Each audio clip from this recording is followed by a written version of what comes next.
the leadership, as well as his legacy. That is really what is truly immortal. And that will forever resonate with us as Namibia and as a nation.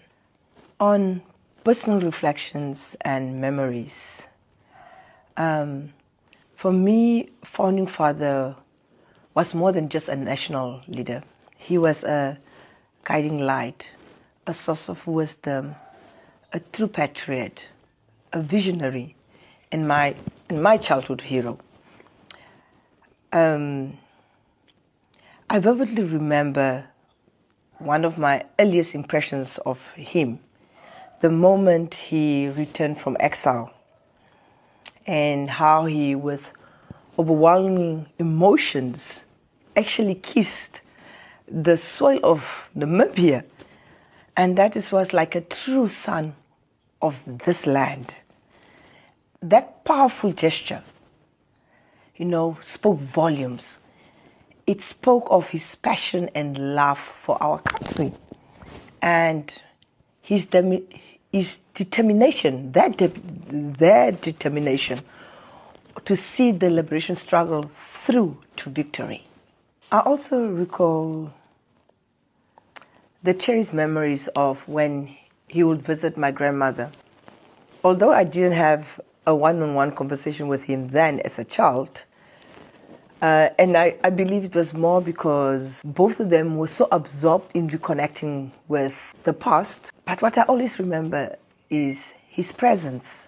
His presence left a lasting mark on me, and that served as a personal reminder of the sacrifices that were made during our struggle. On his impact on the fishing industry, I would say Founding Father's influence extended to shaping policies and reforms that actually transformed our nation, especially the fishing sector.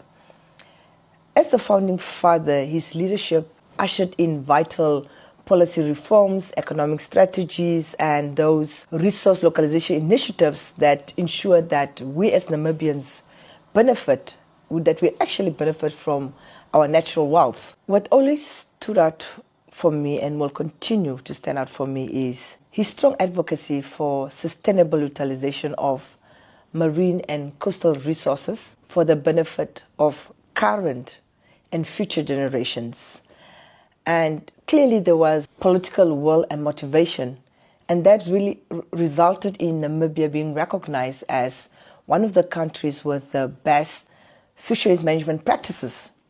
Under his guidance, investments in the fisheries industry was promoted. We've seen the paving of Namibians now owning fishing rights and actively participating in the fishing sector.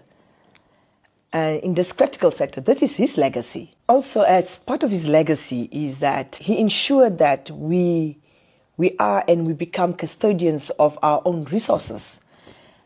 I myself is a proud beneficiary of the educational initiatives he championed, being part of the first group of UNAM graduates in natural resources, and later I furthered my studies through collaborations with international partners like Norway and UK. This has really shown me firsthand Founding Father's dedication to nurturing local expertise, especially in the fishing sector, in the mining sector, and all other sectors, in agriculture, and it extends to all other economic important sectors of our country. In terms of his legacy, what I wish to build on, I would say it's one of the inclusivity, robust governance, and a relentless commitment to putting Namibia first. Founding Father's life and that of our late President, Dr. Hage Geingob, as well as my grandmother, reminds me that and it should remind us all actually, that the liberation struggle was not in vain. Just as David once proclaimed in 1 Samuel 17:29, when he was at the battlefield, he asked the question, is there a cause?